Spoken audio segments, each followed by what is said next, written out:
Hello, and thank you for viewing this recorded webinar, Improving IEP Teams, Sources of Resistance in a Pandemic. This is a re-recording of a webinar presented by Peak Parent Center in April of 2021. My name is Ann Wilson. I work on the Alternative Dispute Resolution, or ADR project at Peak Parent Center, which is a collaboration with the Colorado Department of Education's ADR project. The purpose of the project is to improve communication and collaboration among IEP teams and to prevent conflict by resolving disagreements earlier in the process. We do acknowledge that conflict may arise that requires use of formal resolution processes, but we hope to resolve conflict informally when we can. Peak Parent Center is Colorado's Parent Training and Information Center as designated by the Office of Special Education Programs. We do not provide legal services or legal advice, but we do have training, information, and resources for parents. I want to start with the mission of the Alternative Dispute Resolution Project, which is to provide a funded support system and toolbox of options for all special education stakeholders in order to increase the collaboration in the IEP process and improve relationships. CDE works with Peak Parent Center so that we can provide training such as this one to help parents get more information and resources about the availability of facilitation and some of the skills and concepts that are involved with facilitation.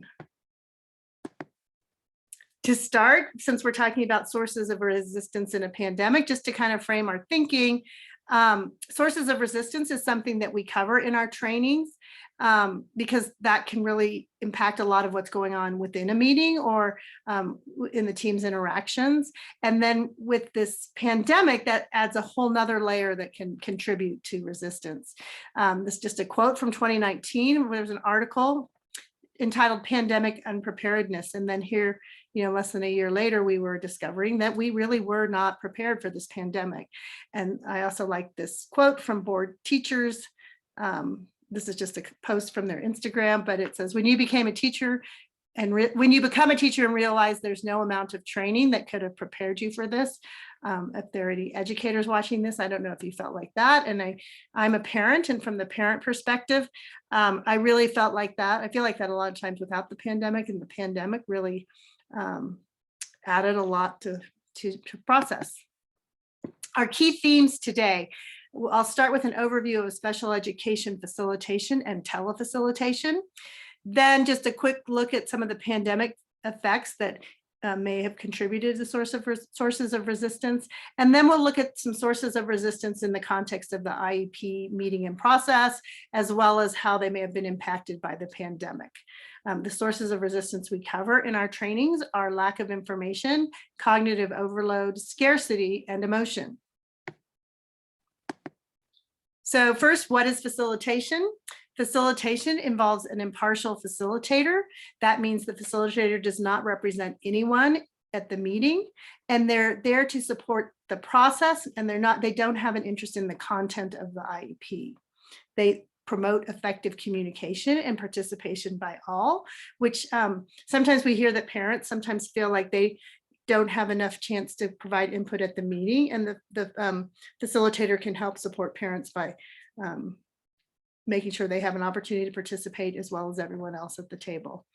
They're available for IEP and other special education meetings. It does not have to be one of the mandated meetings such as the annual IEP. It can be a team meeting about a specific issue. It's a voluntary process, but both parties must agree, meaning the parents and the school or district. And we find that even if a facilitator isn't used at the meeting through the trainings that have been offered, when people are using what we call facilitative skills, and that's the tools and concepts and communication skills, the IEP meetings seem to be more effective. Facilitation has been offered by CDE since 2017, so it's still a relatively new process and it's not familiar to everyone. So we like to distinguish it from other processes.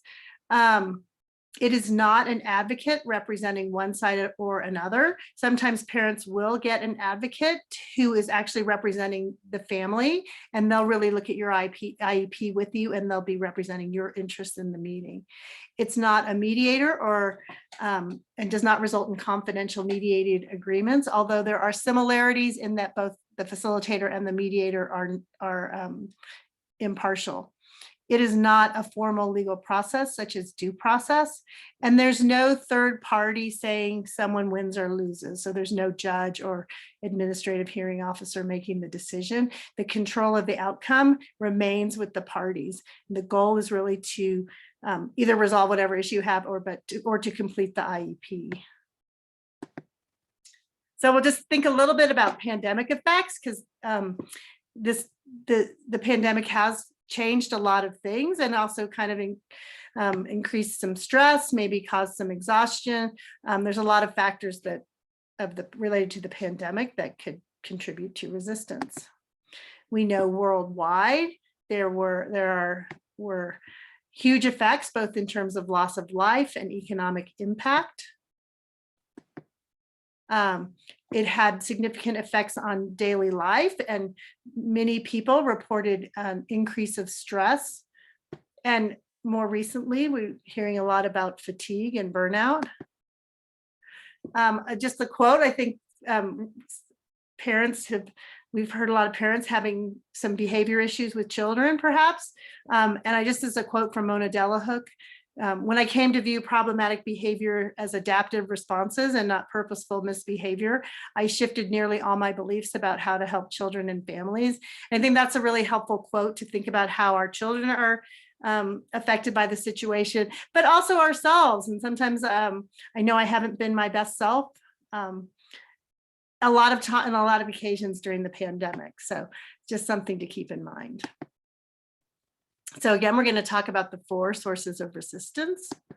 The first is lack of information, and lack of information can be a source of resistance in IEP meetings. Some of the factors that contribute to lack of information in IEP meetings, the parties at the table may not have enough information to make an informed decision. What this might look like, there might be a data or progress monitoring need, or there might be someone who should be at the meeting who isn't, and we'll talk about it other times. You do need to have all the people, all the roles who must be represented at the meeting should be at the meeting for it to be a properly constituted meeting. But maybe someone asked to be excused and they were properly excused, and then it turns out that the meeting can't progress without them. And sometimes withholding information because it's embarrassing, sometimes people might be embarrassed to ask a question. They might feel uncomfortable showing they didn't know that, or they may may not want to disclose something because they think it might look bad. And also, as our kids get older, there starts to be some questions like, maybe I don't feel like this is my information to disclose. Maybe that's their information to disclose. So there's all kinds of issues that may affect whether a person wants to share information. And then we look at the effect of COVID-19. Depending on the delivery model, schools may have had fewer opportunities to observe and collect data. And sometimes we didn't get some baseline information we would normally get. So we have some data, there may be some data gaps as a result of COVID-19. It's important that parents and the IEP team members collaborate and partner to come up with ways to get information. And then the circumstances may affect the accuracy of the data. The virtual format may have made it hard to collect data, and we may not be seeing people, the data may not really be reflective of where they are in terms of academics or social emotional growth or whatever because of the COVID-19 effects. The next source of resistance we talk about is cognitive overload. And when we're talking about IEP meetings, we want to try and limit what's happening in the meeting that may affect the cognitive load. We know that when participants are overloaded, they can't really participate meaningfully. And that may be when you give too much information or something. And so something that is helpful is that pre-meeting communication that can really help. People have more time to look at things than just having it thrown at them in the meeting. So some sources of cognitive overload in the IEP meeting could be too much information too fast, or a lot of this information, it can be very personal. It can be very hard to hear. It can be hard to understand. So they may go beyond what the person can process in that moment. It may be hard to integrate this new information with what is known. And that's another thing that communication kind of throughout the year, and not just at IEP meetings, can help that from happening, help keep that from happening. Sometimes the information is really stressful or it causes anxiety. I know as parents, we're kind of worry a lot about how our child is learning and what their future prospects are like. And so sometimes the meeting is stressful and creates anxiety. And depending where you are in the process, sometimes, or throughout the process, there's lots of periods where we may just have grief about this isn't the way I thought life was going to go. And then some of your hopes kind of change and shift. And so sometimes when someone's new to the process, it can be overwhelming to try and understand all the processes, as well as trying to understand what's going on with your child. So there's multiple layers that can be difficult. And then sometimes there's just issues related to the disability. So again, the more that the team can communicate beforehand and give drafts of information so people have time to process some of the information, that can really help. Some ways that virtual meetings increase cognitive load.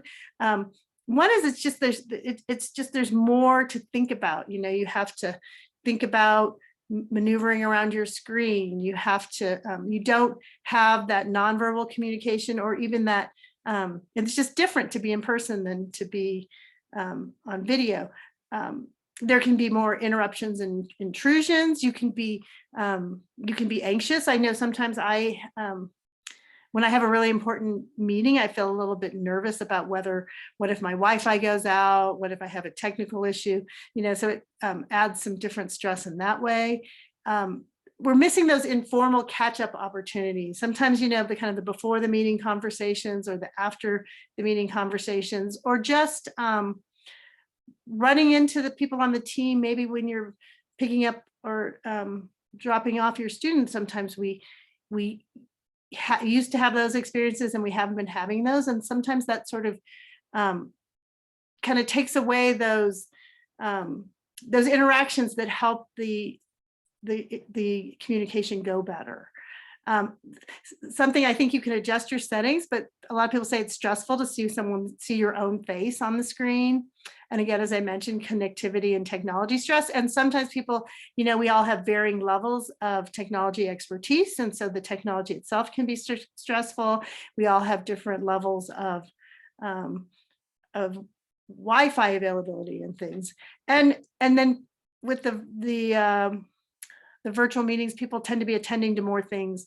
Like a lot of people are coming from home and kids are at home and trying to learn. And there's just a lot more things to think about. So not just what's happening in the meeting, but everything that's happening outside can create a heavy cognitive load. In addition, meetings often take longer in the virtual setting, both because there's more technical issues to work through and it's just a little harder to navigate. People have to kind of deal with their mute button and things, and just trying to figure out whose turn to talk. Things go wrong a lot. You can have technical issues, you can have audio issues, you may get bumped out of your meeting and have to come back. And again, as I mentioned, there's less informal interaction, which really helps us with our social interaction. And a lot of people really experience this back-to-back scheduling, where we used to, you might go from one location to another. With the virtual meetings, people can sort of schedule them, so you just kind of end up in a long stretch of meetings, which is really hard on everyone. Again, the effects of working at home. One thing is that there's almost no break. There's an idea of like I think it's segmenters and integrators, that some people really like to have work and home be separate, and some people are perfectly comfortable with having them integrated. But with everyone working at home, that integration is sort of lost. So I think a lot of people found that they were working more hours or having a harder time sort of separating work from home. So I like this cartoon. It's kind of work, home, play, and sleep was all the same for a while. And then the third source of resistance is scarcity, and that's lack of resources or lack of authority. Scarcity of resources may affect the IEP in the sense that there may be scarcity in that we don't have enough of what someone wants. Maybe the teachers, there's not enough time for a teacher to give enough individual assistance or something. Or it could be an issue of authority, not having the authority to commit scarce resources. But that's another point, that to have a properly constituted IEP meeting, you do need to have all the members of the IEP team there.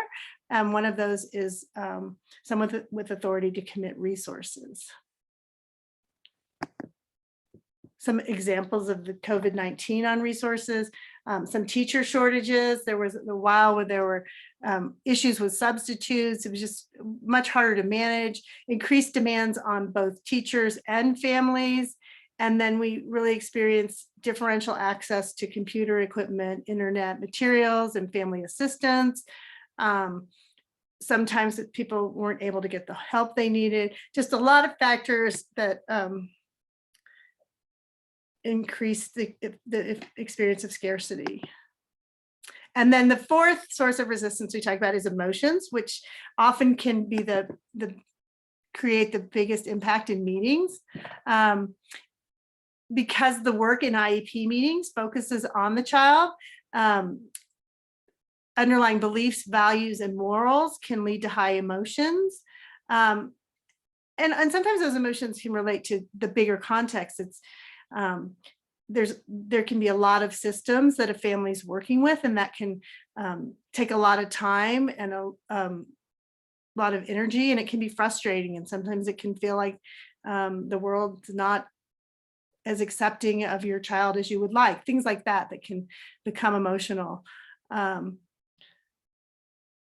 Something to work on is to kind of recognize that feeling is the strong feeling without endorsing the cause. And sometimes I think even as a parent, we don't necessarily, like, all these things may build up, and so you feel frustration. And so in the meeting, the thing that happens, we may react with more emotion than we actually have around the issue. It's just kind of how all the things come together, because it is a complicated and overwhelming process. And sometimes the answers aren't what we'd like them to be. Some added COVID-19 effects: increased big picture anxiety, think kind of worrying about what's happening. We still, even, we're further along and stuff, there's less uncertainty, but there's still just kind of uncertainty about a lot of things. Parents may be experiencing more challenging situations with their child. Teachers may be experiencing more challenging situations with the child. And there's just a lot of uncertainty and fear about the future that can affect our emotions. When we're in the meeting, you want to think about managing our own emotions. So it's just helpful to be aware of your own emotional state. It makes complete sense that people are emotional within an IEP meeting, because it's a big topic, and it's very personal, and it has to do with, thinking about the future, thinking about so many things. So it's very valid to have emotions, but we also know that if you're communicating emotionally, you may not be as effective in the meeting. So just kind of be aware of where you are.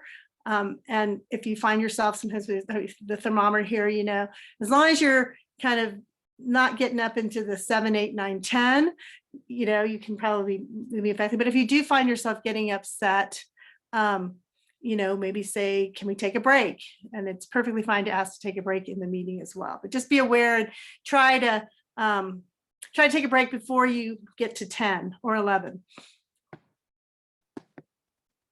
This is just a video I'm going to try to play, just to kind of think about, we often know what we're going through, but we might not realize what others are going through. So I'm just going to play this video.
And that, again, that's from the Knowledge Center, and just a video. It's a reminder to just, there's so much under the surface that we don't know, and all those things under the surface can be contributing to resistance. And during a pandemic especially, but always there's so many factors that that are involved with families who have kids on IEPs, and all families. And so just to kind of remember when we're responding that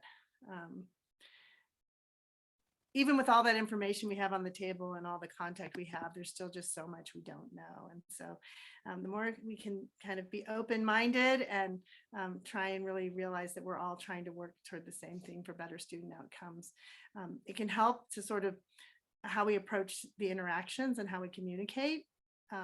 So hope you liked the video. This is the Facilitation Continuum, just to kind of highlight the different ways in which you can get engaged with the ADR project. We have training such as this one on the Peak Parent Center. Sometimes they're offered in person, sometimes webinars, and we'll also have resources available on our website. A lot of districts have done training on the facilitative skills. And so if you want to see what your district is doing, you can check with your special education director and see if your district has done anything. If not, maybe you could point it out something, maybe we could find out more about this. And then there are the impartial statewide facilitators available for IEP meetings. If you are interested in requesting a special education facilitator, you go to the CDE website. There's an ADR page.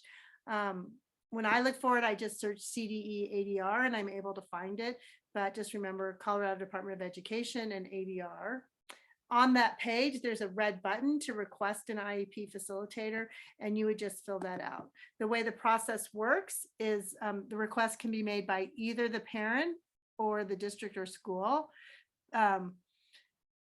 Because the goal of facilitation is to have the parties working together. And then once you fill out the form, the CDE will reach out to both the parties to get agreement. So it is nice to let your team know that you want to try this and you're going to fill it out. And then the CDE facilitators who are all impartial. So even though they're part of CDE, they don't represent CDE. They're just there to support the process, but both parties will agree. And then once a facilitator is assigned, the facilitator will contact the parties and develop a mutually agreed upon agenda. Some additional resources, you can find resources on the CDE website. You can find resources on the Peak Parent Center website. And then CADRE is the Center for Appropriate Dispute Resolution in Special Education. I believe the website is cadreworks.org. Here's some 3 videos that are, or some, not videos, but resources that are specific to facilitation that we recommend, but you can find a lot of great resources if you look at CadreWorks and then look at facilitation. We do have additional webinars on our website. Another resource is the statewide facilitators, or I think they call them regional facilitators, have office hours. You can get the time. I believe they're Tuesdays from 4 to 6 p.m., but they may be adjusting that time. And you can get the time on their website, on the CDE website. And for additional information on special education facilitation, you can contact Mary Ann Fleury at the Department of Education. She is the Alternative Dispute Resolution Specialist. So if you're thinking about, maybe I'd like to request a facilitator, but you're not sure, she could be a good resource to try and talk that through. At Peak Parent Center, we also have parent advisors who are available. You can email or you can call and talk to a parent advisor to talk about a specific question. And if they can't help you, they can help you figure out who to talk to. And they're available during the week. I think the hours vary in the summer, but they're generally available Monday through Friday, 8:30 to 3, I believe. And you can email parent advisor. It's PARENTADVISOR at peakparent.org. So I hope this information is helpful, and I hope you'll check out some of our other recorded webinars on the website. Thank you.